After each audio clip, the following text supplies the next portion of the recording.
जादुई 2 पर्स का जादू। रजनी एक बहुत ही गरीब लड़की थी। रजनी जब बहुत छोटी थी तभी उसके पिता का देहांत हो गया था, जिसके बाद उसकी विधवा माँ कमला ने ही पूरा घर संभाल रखा था। कमला दूसरे के घरों में झाड़ू पोछा का काम करती थी। उसी से कमला के घर का गुजारा चलता था। कमला अपनी बेटी रजनी से बहुत प्यार करती थी। वो अपनी बेटी को पढ़ा लिखा कर अच्छा मुकाम हासिल करवाना चाहती थी, ताकि उसकी बेटी का शादी अच्छे घरों में हो सके। और वह चाहती थी कि उसे कमला के तरह उसे ही दूसरे घरों में काम नहीं करना पड़े। कमला ने अपनी बेटी का दाखिला गांव के ही अच्छे स्कूल में करवा रखी थी। रजनी पढ़ाई में भी अच्छी थी और वह अच्छे मन लगाकर पढ़ाई किया करती थी। एक बार रजनी स्कूल से आती है और अपनी माँ से कहती है, माँ, वो टीचर ने फीस के लिए बोल रही थी, शायद आपने पिछले महीने भी फीस नहीं दिए थे। तुम टेंशन मत लो बेटा, आज मेरी तनख्वाह मिलने वाली है और मैं कल ही जाकर तुम्हारी फीस तुम्हारे स्कूलों में भर दूंगी। ठीक है माँ, अब मैं जा रही हूँ। आज शाम मेरे लिए चीनी भरकर रोटी बना देना।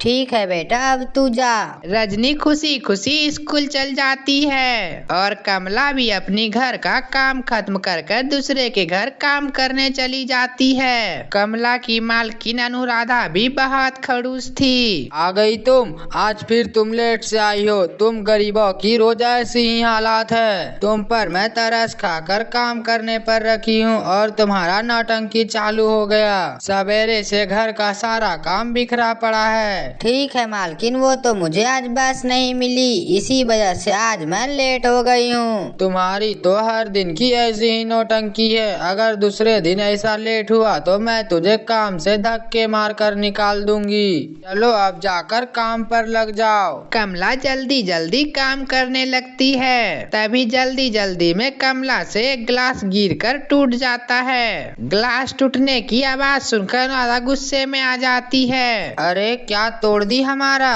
हे भगवान, अब तुम्हारा काम में मन नहीं लगता। अब तुम जाकर घर में आराम करो। नहीं मालकिन, ऐसा मत कीजिए, हम तो गरीब हैं, हम कहाँ जाएंगे यहाँ से। आप कृपा करिए मालकिन, मुझे काम से मत निकालिए, मैं तो डूब ही जाऊंगी। ये लो तुम्हारे पैसे और जाकर कहीं और काम ढूंढो। मुझे नहीं चाहिए तुम्हारे ऐसे काम चोर नौकर। कमला रोते रोते वहाँ से घर आ जाती है। क्या हुआ माँ, आप इतनी उदास क्यों हो और आप इतनी जल्दी घर कैसे आ गई? क्या हुआ माँ, बताओ न कुछ। कुछ नहीं बेटा, वो तो मालकिन बाहर जा रही है, इसलिए मुझे कुछ दिनों की छुट्टी दे दी है, तो मैं सोच रही हूँ घर में बैठकर क्या करेंगे हम। क्या हुआ माँ, ये तो अच्छी बात है। अब हम दोनों एक साथ मिलकर घर में रहेंगे। चलो अब आप बैठो, मैं आपके लिए गर्मा गर्म खाना बना कर लाती हूँ। फिर दोनों माँ बेटी खाना खाकर सो जाती है। फिर अगले दिन कमला स्कूल जाकर फीस तो भर देती है, लेकिन उसके पास सिर्फ 100 रुपए ही बचते हैं। अब ये 100 रुपए में कैसे घर चलेगा?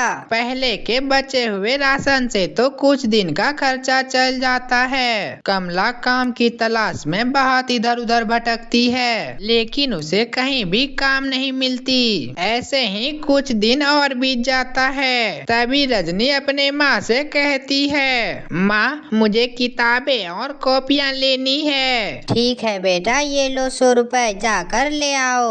लेकिन माँ, अगर ये खर्च हो गया तो हम लोगों का राशन कैसे चलेगा? जैसे ऊपर वाले रखेंगे बेटा, वैसे रह लेंगे। फिलहाल तुम्हारी पढ़ाई बहुत जरूरी है, इसलिए पहले तुम जाकर कॉपी किताब ले आओ। रजनी माँ से पैसे लेकर दुकान की तरफ चल देती है। रास्ते में बूढ़ी औरत रजनी से कहती है, बेटी, बहुत जोर भूख लगी है बेटी, कुछ खाना दे दो ना बेटी, मैंने 2 दिनों से कुछ नहीं खाया है। उन बूढ़ी औरत की बातें सुनकर रजनी बहुत सोच में पड़ जाती है। हे भगवान, अब मैं क्या करूं? इन बूढ़ी औरत को भी पैसे की बहुत जरूरत है और मुझे भी पैसे की बहुत जरूरत है। कि अगर इन बूढ़ी औरत को मैंने खाना नहीं दिया तो ये शायद मर जाएगी, और अगर मैंने कॉपी लेकर घर नहीं गई तो माँ क्या कहेगी? क्या करूँ मैं? क्या सोच रही हो बेटी? अगर तुम्हें मेरी मदद नहीं कर करनी है तो तुम जा सकती हो। मैं शायद किसी और से मदद मांग लूंगी। भगवान के लिए कोई मेरी मदद कर दो। तभी उस बूढ़ी अम्मा को किसी महिला ने फटकार देती है। अरे हट बुढ़िया, तुम अमीर लोगों के सामने हाथ पसारने आ ही जाती हो। मैं किसी गरीब को खाना नहीं खिलाती, चल भाग यहाँ से। ये सब देखकर रजनी को बहुत बुरा लगता है। आंटी, आपको शर्म आनी चाहिए। इन बूढ़ी औरत को आपने खाना तो दिया नहीं, पर 2-4 बातें जरूर सुना दी। आपको अगर मदद नहीं करनी है तो आप मत करें, लेकिन किसी को गाली और डांटे मत। आप अमीर लोगों की तो यही हालात है। आपसे अच्छे तो हम लोग गरीब हैं। कम से कम हम लोग तो दूसरों की बातें सुन लेते हैं। धत है ऐसी जिंदगी पर, और ऐसी पैसे पर तो लानत होनी चाहिए आपको।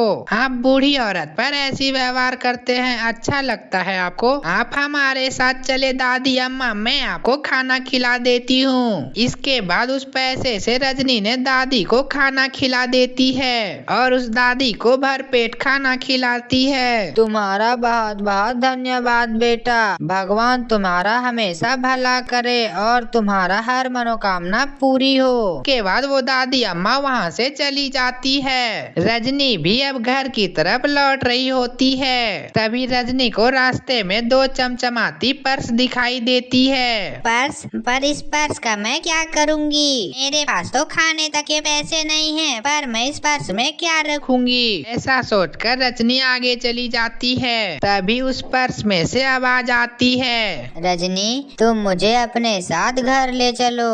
पर्स, तुम बोल सकते हो? हाँ रजनी बेटा, मैं बोल सकता हूँ, क्योंकि मैं एक जादुई पर्स हूँ। तुम अपने साथ मुझे घर ले चलो। क्या आप सच में जादुई पर्स है? अभी तुरंत मैं आप दोनों को लेकर घर चलती हूँ। आपको देखकर मेरी माँ बहुत ही खुश होगी। रजनी अपने साथ दोनों पर्स को लेकर घर आ जाती है और अपनी माँ को सारी बातें बता देती है। क्या आज तुमने बूढ़ी अम्मा को खाना खिलाया? ये तो बहुत ही पुण्य का काम है। और ये दोनों पर्स तुम्हारे हाथों में कहाँ से आए? मैं तो बताना ही भूल गई, ये दोनों मुझे रास्ते में मिले हैं और ये दोनों जादुई पर्स हैं। जादुई पर्स? जी हाँ, मैं जादुई पर्स हूँ। मेरी खासियत ये है कि मेरे अंदर से कभी पैसे खत्म नहीं होते, लेकिन मेरे साथ जो दूसरी पर्स बहन है उनके अंदर हमेशा सांप एवं बिच्छू से भरे रहते हैं। इसलिए आप सब सिर्फ मेरा ही इस्तेमाल करना और आप मेरी इस बहन को किसी सुरक्षित स्थान पर रख देना।